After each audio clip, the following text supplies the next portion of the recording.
been talking about. Now, we have a few more terms. Okay, ये सारे भी बहुत important terms हैं and questions में आता रहता है. Okay, so the first is gross density. Okay, so gross density is basically number of people by gross area, which includes public buildings, large open spaces, roads, etc. अभी पहले हम gross और net के बीच में जो डिफरेंस है वो समझते हैं. Let's say you are employed in a job. Okay, तो और आपको सीपीसी या कॉस्ट टू कंपनी जो कंपनी देता है, लेट्स से 10 LPA बोल रहा है, लैक्स पर एनम बोल रहा है. ओके, बट जो इन हैंड में आता है आपको वो टीडीएस कट है, you have PF that is cut. Okay, फिर ऐसे ऐसे करके इंश्योरेंस होता है कुछ कंपनीज में. You have a lot of sub categories that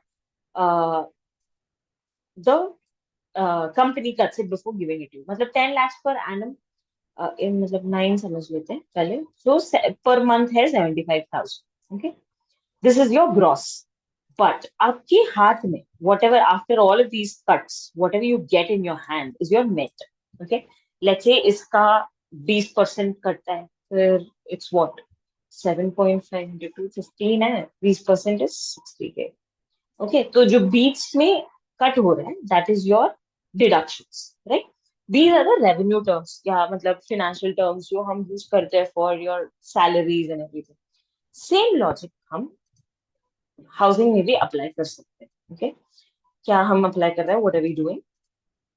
यहाँ पे लेट्स से 1 स्क्वायर किलोमीटर या 1 एकड़ का एरिया है और इसमें यू हैव 10,000 पीपल या 1 lakh people that are accommodated.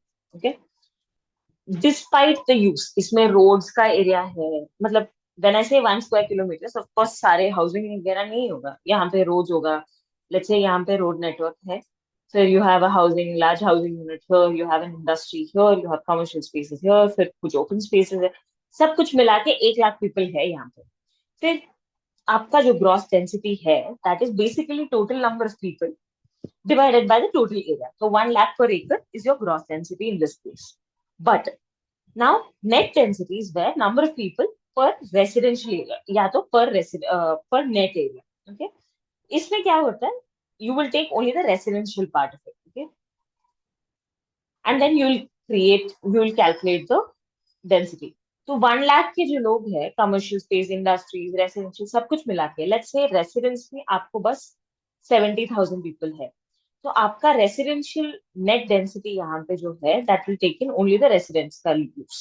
Okay, which is the difference between gross and net. And आपका जो ग्रॉस एरिया है इसमें सारे सब कुछ ऐड होता है. नेट डेंसिटी में आपका बस रेसिडेंशियल एरिया ऐड होता है.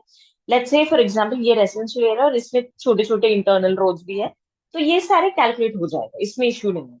बट आपका जो बड़ा ट्रांसपोर्ट नेटवर्क, आर्टीरियल रोड, सब आर्टीरियल रोड वगैरह होता है, वो सब कैलकुलेट नहीं होता है इसमें नेट डेंसिटी में. Okay, your gross is always bigger, your net is the basic मतलब जो छोटा अमाउंट है where you take only the residential area and then you calculate it. Now coming to the concept of ground coverage, आपने already देखा होगा. Okay, let's say ये land है आपके लिए. एक्चुअली एक सेकंड, आइसोमेट्रिक बनाते हैं थोड़ा और बेटर क्लैरिटी होगा. लेट्स से ये लैंड है. Okay, and right now I am trying to build. Okay, so I plan on building 1 floor here. मेरा घर बनाने के लिए I am trying this. Okay, so this I built 1 floor and I've taken up, let's say, 100% of the land. मैंने setbacks नहीं छोड़ी है, मैंने पूरा लैंड यूटिलाइज कर लिया. ओके, तो this is my house. Okay, and इसका पूरा प्लॉट मतलब ऊपर से देखोगे तो plot line and your building line is matching like this, ये प्लान है. ओके, सो इसमें क्या है, your ground coverage is basically 100%. Okay, let's say for example same built up area जो है, let's say this is 1,000 square feet. Okay, so same built up area जो है, मैं क्या डिसाइड करती हूँ, आधा प्लॉट मैं गार्डन बनाने के लिए यूज करना चाहती हूँ. तो what do I do, let's say यहाँ पे जो प्लॉट है उसमें फ्रंट हाफ को मैं छोड़ के बाकी पार्ट जो है, ओके, उसमें I am trying to, this is 1 floor. Okay, and then I make another floor because मेरे को उतना स्पेस चाहिए. I need 3 rooms, I need hall, I need the visitors area and everything everything. But आगे का जो area है I decide कि यार मेरे को ये नहीं चाहिए, I am planning to have a garden in the front. Okay, so I make this garden over. तो प्लान में अगर देखोगे इसका, okay, let's assume this is your plot, फिर आपका जो बिल्डिंग है दैट्स ओनली हियर, ओके, यहाँ पे you have this green spaces that come. So your plot coverage in this case is 50%। क्यों? क्योंकि ground, sorry, your ground coverage in this particular case is 50%. Why? Because only 50% of your पूरा ground is covered. Similarly अगर मैं इसको भी छोटा करना चाहती हूँ, लेट्स से मेरे को वहां पे एक अपार्टमेंट बनानी है और मेरे को प्ले एरिया इंट्रोड्यूस करनी है, पार्किंग इंट्रोड्यूस करनी है, तो मैं क्या करती हूँ, I am basically increasing the density. Okay, उतना ही कर रही हूँ, सेम प्लॉट है। मैं क्या सोचती हूँ कि यार मेरे को पूरा डेवलप नहीं करना है, आधा भी डेवलप नहीं करना है, एक 1/4 डेवलप कर लेते, छोड़ो, बाकी मैं बाकी फैसिलिटीज वगैरह यूज करने के लिए यूज कर लेती हूँ। So this is one floor, okay, this is the second, and let's say मैं थर्ड फ्लोर भी बना रही हूँ। ओके, एक्चुअली फोर्थ फ्लोर चाहिए होगा because I am taking only 25% of the land ना, तो पूरा अगर लैंड का मेरे को एरिया चाहिए, if I want to equal the built up area that I have here, फिर इसका 250 मिला के 1000 स्क्वायर फीट आ जाएगा when I am trying to build vertical. तो यहाँ पे मैंने 4 फ्लोर्स करके I've done it. But अगर प्लॉट, अगर आप देखोगे in your plan, you will see your built up is only this much. Okay? So इसका प्लॉट कवरेज या ग्राउंड कवरेज जो है वो 25% ही है। That is the basic logic of ground coverage. Now, जो FSI है, okay, let's take the last example only. हमने क्या किया था, 1000 स्क्वायर फीट का लैंड था हमारे पास, उसमें we have taken 1/4 of area. Okay, एक और केस में 1000 में हमने एक हाफ लिया है ऑफ 2, एंड यहाँ पे of 4। Okay, now total built up area divided by the area of plot. Okay, now what is your total built up area? तो यहाँ पे जो बिल्ट अप एरिया है एक फ्लोर के लिए कितना था, 250 था।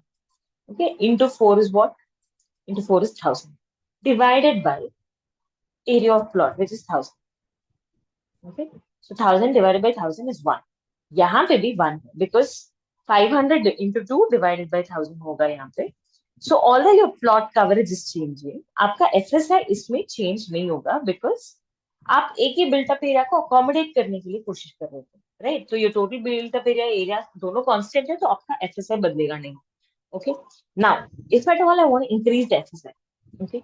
So when you take up any of the DCRs, the Development Control Regulations of any of the states, या national जो NBC है and all that, उसमें क्या होता है, they will tell you तो abutting road के width अगर इतना है और इतना है, एक रोड है या 2 रोड है, फिर you are allowed to develop to a FSI of say 2.5 या 3 या 3.5 etc. When I say 2.5 उसका मतलब क्या है, जो प्लॉट एरिया है you multiplied by 2.5, what ever is the permissible FSI, maximum जो एफएसआई अलाउड है that's called the permissible FSI. Okay, you multiplied by that. So in this case let's say 1000 square feet था ना area, तो 1000 into 2.5 this is 2500। So you are allowed to build a maximum built up area of 2500। अगर आपका जरूरत बस 1000 है, आप 1000 build कर सकते हो। अगर आपका जरूरत 2000 है, 2000 बिल्ड कर सकते हो। 2500 तक जा सकते हो। If at all you want to build 3000, फिर you are exceeding the permissible FSI. फिर क्या करना पड़ता है, you have to, like certain cities या certain states actually have premium FSI के कॉन्सेप्ट। सो जो बेसिक अलाउ करते हैं उससे ज्यादा अगर चाहिए आपको, अगर हाइट बिल्ड करना है आपको, फिर उसके लिए अलग से पेमेंट देके करना पड़ता है। Okay, so which is where your differentiation comes. तो अगर ग्राउंड कवरेज हम चेंज करते रहते हैं to accommodate the same built up area, फिर आपका एफएसआई बदलेगा नहीं।